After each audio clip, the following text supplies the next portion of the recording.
Thanks for having me here, and also a special thanks to Anna and to my student, because thanks to them I'm here at the right time of the day, because I forgot that sorry, that's my cat.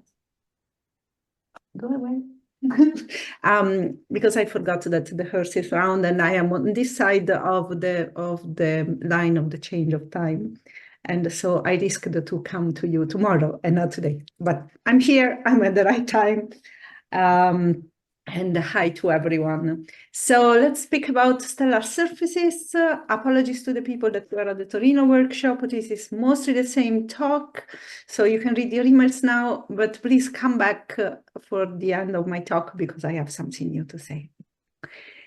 During my talk, we will look at stellar surfaces, which means we are really on the photosphere. We are looking at this diagram, which most of us are familiar with, about the structure of the atmosphere of evolved stars, and in particular AGB stars, by looking at the photosphere. We are looking at the place where we have a convection and pulsation interplaying. This is a sketch for AGB stars. It changes a bit for red supergiants, but we are looking at the same part of the atmosphere, and I will talk a little bit about both these kind of objects. I usually start when I speak about stellar surfaces from the surface of our sun, which has a geometrically seen photosphere, which is about 300 kilometers, and it's covered by convective granules, which have the size of more or less 1.5 times what is the size of Italy, so 2,000 kilometers. And there are a few millions of them. On top of the surface of the sun, we can observe also sunspots, which are related to magnetic fields, and also corona and flares. The sun is the only object where we can see this directly through images. But thanks to the high angular resolution facilities that we have available, and in particular during this talk, I will speak about the ESO facility, some results from the ESO facility, the VLTI, then we can nowadays obtain stellar surfaces also of our preferred giant stars. The surface of AGB, while the star evolves across the HR diagram,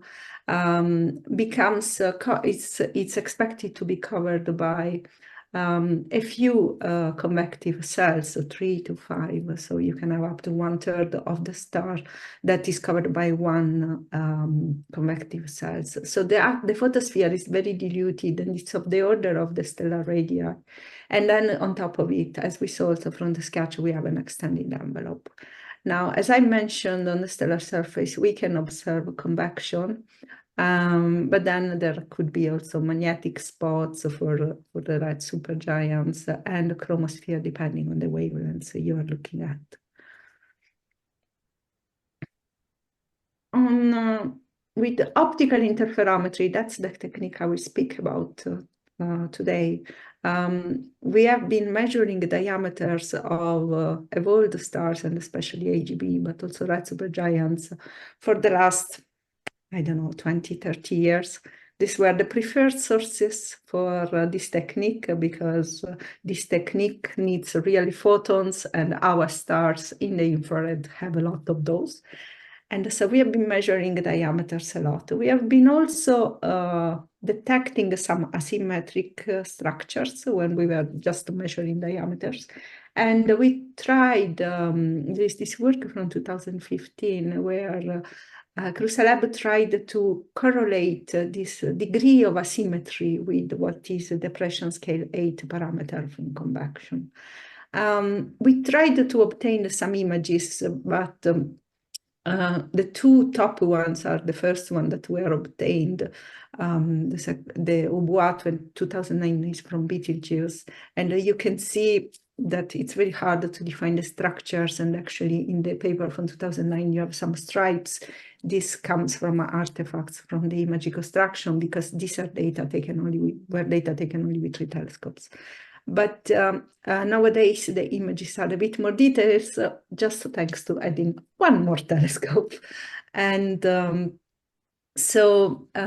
will show now some results from the Pioneer instrument, which is an instrument that is mounted at the Very Large Telescope in Cerro Paranal, which is the place where I actually work. And this is a 4-telescopic combiner. For the people working with ALMA, it's like 4 antennas. So that's what we are talking about. And we have observing in the H band with very low spectral resolution, actually 35, and with the longest waveline, which was recently added to the array, we can reach an angular resolution of 0.8 milliarc-second. Pioneer is the first instrument of the 2nd generation instruments of the interferometer, and it arrived in 2011, and it brought really the VLTI to the level of doing images. Some of you may remember when we met in 2018 at the IAU in Vienna, I showed these results. Which was published in Nature. It's the surface of P1 Gruis that we obtained using actually Pioneer. You can see 3 wavelengths with a star which has more or less the same size. It actually increases slightly across the bands, and there are some structures that you can see on top of it.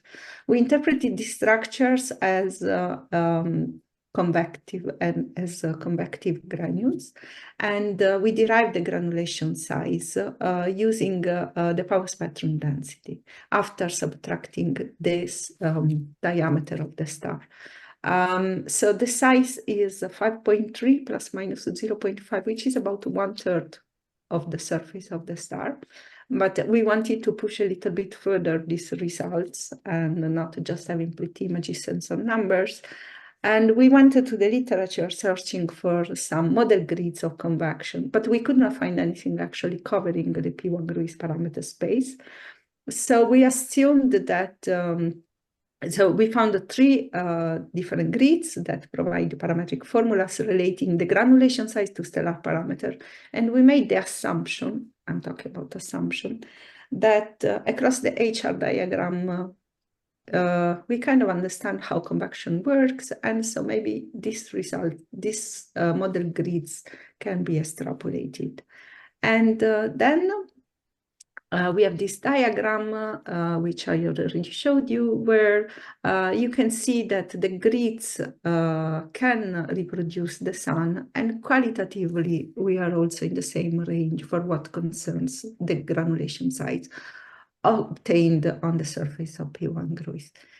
Then around that time I moved to Chile, so I had to settle down in a new place. I got some new data. I didn't have a lot of time to deal with them, but in the meantime I collaborated with some colleagues that were looking at red supergiants, and what they found is actually that they tried to repeat the same work, but they could not, because the model predictions could not be fit. In particular, using the Char array, Norris measured the sizes of the convection, which were 5 times larger than the prediction. And Clement in 2020 actually started to argue that maybe we are not observing convective granules, but we are maybe observing merge of those or pressure fluctuation due to extraction reconvection. Now, concerning one word concerning the merge of convective granules, it is true that red supergiants are much larger than AGB stars and harder to be imaged. And actually the angular resolution that we can reach maybe is not enough to resolve the single convective granules. But I was still kind of defending my science case, although I had only 1 star, and say that we are actually observing those in the AGBs. But the situation at that point in 2021 was that on one side we have a nice plot where 1 star fits nicely the prediction on the other side. We had the red supergiants that produced a bad fit, and it was so bad that my colleagues did not even bother to put those points into this diagram. So what's next? Last summer, a student came to visit me here in Chile, Abel Rosales Guzman, and we started analyzing some data that I collected for the period, always with the PNE instrument as a follow-up of this study. And this is a Mira variable with a period of 314 days, about 1 solar mass and temperature 2800 K. These are the light curves of two data sets that we had, 2014 and 2020. So we have two data sets at the distance of 6 years. What do we do with them? I actually asked the student to try to overplot the light curves from the two periods to see how does it compare. And what we found is that actually the light curves can they overplot quite nicely. And so then we made an assumption, which is a strong one, but we decided to compare the two data sets, like if they would be part of the same period. And these are the two images that we obtained. This is the period of 2000, so the image from 2014 and 2020. And 2014, we obtained data that at the pre-maximum are the star has a diameter which is slightly smaller. And after the maximum, this is slightly larger. And this is what one would expect. So, sorry, I have a visitor. Yes. So this confirms models, but these are model predictions of diameters that are from 2004 by Mike Harland. And so I really hope that we can do some new ones with the new models, with the new 3D models. What you can see, what I would like you to notice also from these images is that the structure on the surface are also different. Now, there are 6 years in between. These are not the same population of convective cells, but what we found interesting is that the size of the structure on the surface follow the diameter changes. So the patches are larger when the star is larger. And so this was very exciting for me. Again, these are data that have 6 years apart, but I feel like after measuring how the diameter of a star changes along the pulsation phase for many years, now we are entering a new dimension in the study of stellar variability. So we can actually see also how the convective cells are increasing in size. And yeah, I'm very excited about this. We made a comparison with the literature, and now what we have is again that this star, it fits qualitatively the data, the predictions, but now what happens is that you don't have anymore only one point, but you have actually a little square here because the stellar parameters during the pulsation phase are changing, right? And so then the granulation is changing. So we will have to interpret these plots in these diagrams in a different way, I think. So I think there are a lot of new avenues that are opening. So current interferometric facilities, I showed you that can resolve stellar surfaces and even the structures. One can measure the size. I did not speak about the contrast, but you can actually measure contrast, and some colleagues are attempting also to get temperature maps. And even the time scales of the structures can be derived. In the HV stars, the size of these surfaces follow increase of size in diameter with the pulsation phase. But there is still some question raised mostly by the red supergiants, where maybe angular resolution or maybe there are some bigger some differences. So what happens is that what we observe is that the structures, the convective granules don't fit the predictions. Now, some outlook. We want higher spectral resolution to obtain the velocity map of these stars, and keep an eye on the literature in the coming months because there is some very nice result from some colleagues. showing those in other wavelength range. For our case, for the VLTI, we have the gravity instrument which observes in the K-band, and here you have two animated GIF of going across the continuum at 1 month of difference, where you can see how the surface of still RCAR is changing a lot, but in fact we don't have the angular resolution to measure the structures. So the spectral resolution is there, but not the angular resolution. But those are data taken before 2023, sorry. And now we just opened a 200-meter baseline, which increases the angular resolution. So we are looking forward to repeat those measurements. And also you might have heard that ESO is thinking about what to do after the ELT, and the VLTI community is moving, looking for a possibility to obtain a kilometer baseline array, so in the next decade. So this is mainly driven by faint and extragalactic science cases, but it will come very handy for us because then we could extend this stellar surfaces work also to to the Magellanic Clouds, for example. I'm not there for one main reason is that I have a student I'm supervising here, and she will finish at the end of this month, and she's working on 2 more AGB stars. So the story will continue soon. So you will hear from us more about this work. And then I would like to invite all of you next year here in Chile, because we will have a new edition of Why Galaxy Care about AGB stars, edition number 5.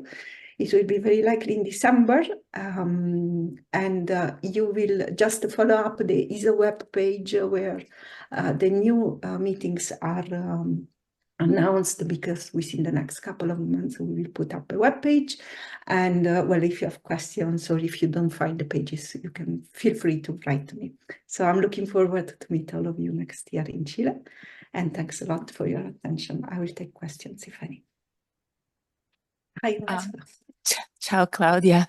A quick question about in a lot of talks at this conference, we've seen that structure of the AGB, let's call it atmosphere and photosphere and chromosphere, it's hugely extended with lots of layers of molecules and dust and so on. And I can't quite relate to when we look at stars at 1.6 micron and we see the globule, the granules, you know, the tops of the convective cells. What are we looking at? What layer is that? What's shining? Is it? Okay, so let me. Is there a way that I go back? No, okay, I will do like this, sorry. Okay, so here we are at 1 stellar radii, basically, and at 1.73 micron, if I correctly remember, we are in the continuum. Sorry, we are at the continuum, and then we have some molecular layers on top of it. Some you have a little bit of water and a little bit of OH and OH, I think, for this star. But we are going the continuum, basically. And also in the K-band, if you look at this other image, which is, sorry for the quick scrolling, this one here we are also on the continuum of the star. Thank you. Quick question from Okay, thank you for a nice talk. In your comparison between the results from 2014 and 2020, there's a difference lie on the temperature and the granule size. It is understandable because the position will lead to a large difference in the temperature, but why there's a difference also in the size of the granules? Maybe in your y-axis. You wanted okay, you. Yeah, in this figure. You wanted to know why there is no why I have a change only in the granulation size and not in the effective temperature. That's your question? Yes. Yeah. No, this is, of course, this is also there is also change in the effective temperature. It's just that we could not constrain how that is changing because it is more variable than we could constrain. Okay, so we thank you. assumed that the log G was changing, but then, there are a lot of parameters, log G, mass, fatigue, temperature, luminosity. So the point of here is that when we are looking at this diagram, indeed, we are not looking at one point anymore for these stars, but we are looking at a little square where we are basically moving inside because the stellar parameters are changing and the granulation is changing. So there is one extra dimension. I totally agree with you. There is a temperature variation that is not plotted.